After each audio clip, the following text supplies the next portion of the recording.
Jadi bicara tentang artikel ilmiah ini sebenarnya standarnya itu udah ada. Baik standar secara internasional maupun kemudian diadopsi oleh kita sebagai standar nasional. Jadi ada standar nasional Indonesia gitu yang diadopsi dari ISO International Standard Operation. Ini nomornya 2015-2014 itu standarnya ada ternyata. Jadi nulis itu jangan sekedar nulis, tapi kita harus tahu dasarnya mana kayak gitu. Nah ini fundamentalnya itu seperti ini. Jadi dasarnya ini yang harus kita pahami. Kalau dari dokumen SNI ISO ini, artikel ilmiah itu disebutkan seperti ini, seperti deskripsi yang disampaikan di sini. Artikel, termasuk artikel tinjauan, harus berdasarkan rencana yang logis dan jelas. Alasan untuk tulisan dan hubungannya dengan karya sebelumnya yang serupa harus dinyatakan.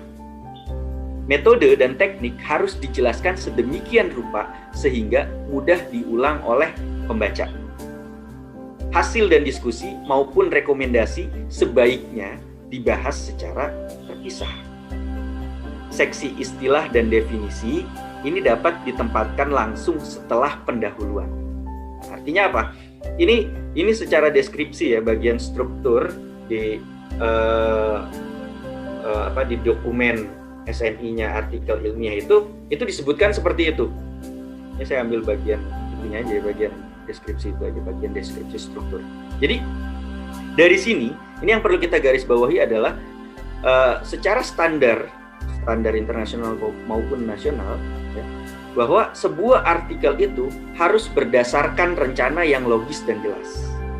Jadi harus disampaikan rencana logis dan jelasnya itu. Nah, makanya kalau kita boleh sampaikan itu harus ada abstrak di situ. Kenapa ada abstrak? Karena abstrak ini disebut abstrak ya, walaupun dia satu paragraf, tapi isinya penting semua. Karena yang namanya paragraf itu kan biasanya yang penting itu cuma satu. Kalau nggak di awal ya di akhir. Kalau nggak induktif ya deduktif gitu. Tapi ini kok penting semua, ini jadi nggak jelas nih kalimat utamanya ada di mana, karena dia utama semua. Jadi disebut abstrak. Nah, jadi dalam abstrak ini juga isinya kan nggak yang sembarangan. Isi abstrak ini juga ternyata diatur, ada standarnya. Ini sesuai SNI 4192/2002. Jadi ada poin-poin yang perlu dijelaskan di dalam abstrak. Itu dijelaskan dalam standar nasional kita. Ibaratnya ya helm aja nggak ada SNI-nya, kadang-kadang kita ditangkap gitu. Mau polisi mana SNI-nya dicari gitu loh. Nah makanya apapun yang kita buat itu ya mengacu pada standar itu gitu loh. Ini rencana yang logis dan jelas. Makanya dalam abstrak itu biasanya dimulai dengan tujuan. Dasarnya itu selalu tujuan. Penulisan ini bertujuan untuk. Ini kan rencananya. Bertujuannya untuk apa kita nulis? Tujuannya untuk menjawab apa? Menjawab masalah apa? Ada di situ. Kayak gitu. Nah, makanya disampaikan itu tujuan. Setelah tujuan, biasanya juga disampaikan metode yang kita gunakan itu apa? Kayak gitu. Nah, jadi metodenya ini apa? Metode yang kita jelaskan itu apa? Kita mau pakai kualitatif, kita mau pakai kuantitatif gitu secara general, atau secara spesifiknya metode yang kita gunakan ini apa? Nah, ini harus dijelaskan dengan jelas. Kemudian setelah itu ya hasil temuannya seperti apa yang kita dapat dari ini. Kalau penelitian ya belum dilakukan, kita bisa hasilnya nanti seperti apa. Dan setelah itu kesimpulannya bagaimana? Paling tidak seharusnya yang namanya kesimpulan itu kan menjawab tujuan. Ini biasanya saya kalau melihat gitu, ada korelasi nggak nih antara tujuan dengan kesimpulan? Karena yang namanya simpulan itu harus menjawab tujuan. Karena tujuan ini adalah alasan kita menulis. Nah, alasan kita menulis ini harus terjawab pada simpulan. Misalnya seperti itu. Nah, makanya itu abstrak. Rencana yang logis dan jelas itu harus tersampaikan.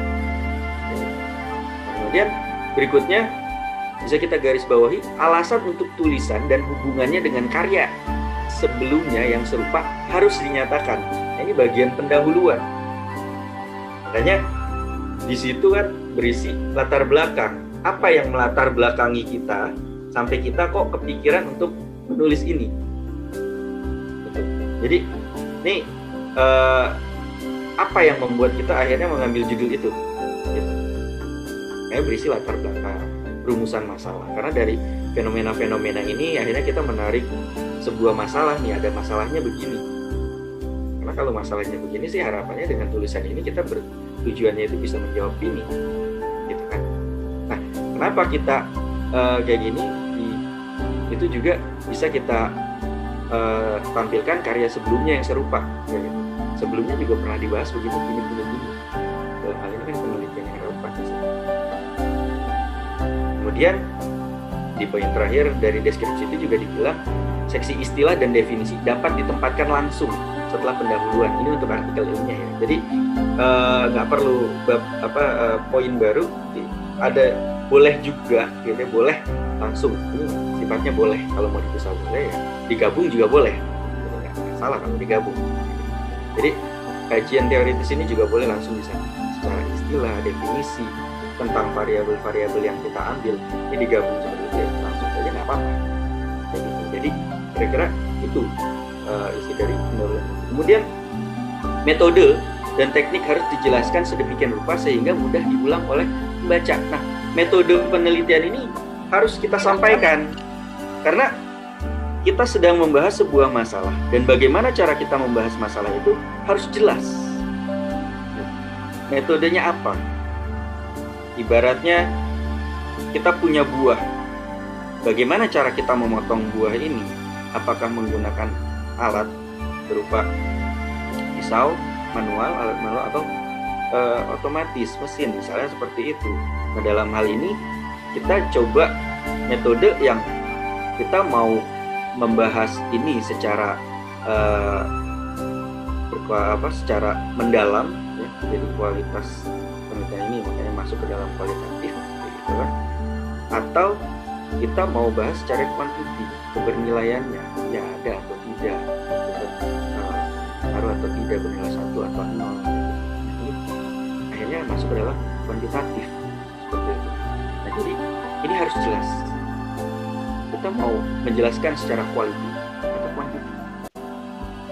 Metode yang kita gunakan ini metode kualitatif atau kuantitatif. Nanti turunannya banyak.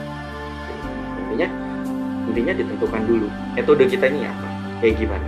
Nah, setelah itu tekniknya bagaimana gitu loh. Kapan dilakukan, bagaimana pelaksanaannya. Nah, nanti kalau udah dapat datanya mau diapain, cara ngolahnya seperti apa, kayak gitu. Nah, ini harus jelas gitu. Nah, itu sehingga mudah diulang oleh pembaca karena kadang-kadang ada masalah cuma metodenya nggak jelas kayak gimana, jadi ketika ada masalah yang mirip sama kita nggak bisa menerapkan itu dengan metode yang dia gunakan. Kok penulis pelit banget gitu kan, padahal yang namanya penulis ya, apalagi kita penulis akademik itu ketika membuat sebuah artikel ilmiah itu anggap aja sedekah gitu loh. Jadi ini harus bisa memberi kebermanfaatan bagi orang lain setiap yang kita tulis. Dalam hal ini metode juga ya harapannya metode ini bisa diadopsi oleh orang lain kayak gitu. Jadi jangan cuma bermanfaat untuk diri kita aja, tapi juga bisa bermanfaat untuk orang lain kayak gitu.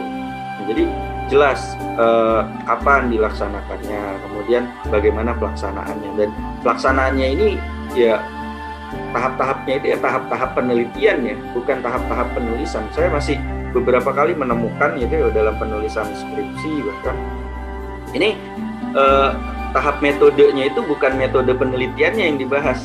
Biasanya bentuknya tabel gitu. Bukan tabel metode penelitian, tapi metode penulisannya itu menulis bab 1, bab 2, bab 3 itu menulis gitu kan. Tapi dalam hal ini kan yang kita bahas itu metode penelitiannya, tahap-tahapnya seperti apa gitu. Kita mengumpulkan data, misalnya validasi data dan segala macam gitu. Harusnya yang seperti itu gitu. Karena ini tekniknya begitu, teknik penelitian yang ingin kita sampaikan. Tapi penelitiannya kayak gitu. Nah, kemudian di sini dijelaskan juga hasil dan diskusi.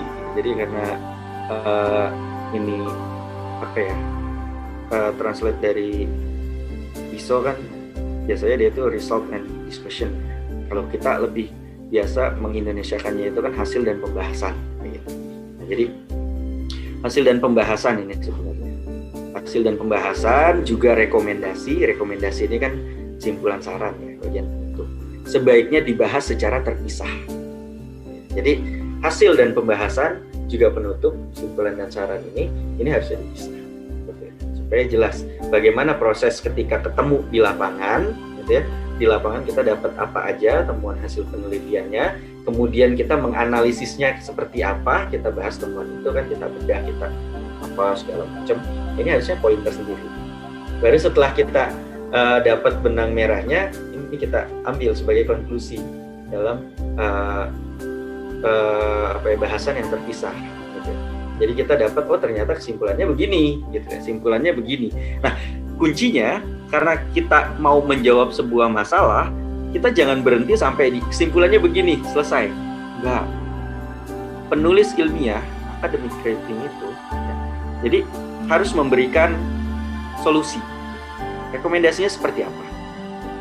Karena temuannya seperti ini, maka penulis menyarankan sesuai dengan apa, kayak gitu. Atau mungkin juga metode yang pernah dilakukan sebelumnya ini ternyata bisa diterapkan kembali untuk masalah yang seperti ini, misalnya seperti itu. Jadi dalam hal ini rekomendasinya ada, gitu. Penyelesaiannya ada. Jadi jangan sampai kita menulis ilmiah yang membahas suatu masalah malah menambah masalah. Ya. Kita menulis ilmiah, membahas masalah untuk menyelesaikan masalah, memberi pencerahan, paling tidak memberikan solusi. Karena tulisan-tulisan kita ini nantinya akan menjadi dasar. Tulisan ilmiah ini ketika sudah dipublikasikan, ini kan bisa menjadi data, bisa menjadi bukti, bisa menjadi dasar kajian untuk penyelesaian masalah, untuk penyelesaian kegiatan dan lain sebagainya. Seperti itu. Nah, makanya penerapan penulisan ilmiah ini harus benar-benar kita terapkan dalam penelitian. Jadi selain memberikan kesimpulan, juga harus kita berikan rekomendasi.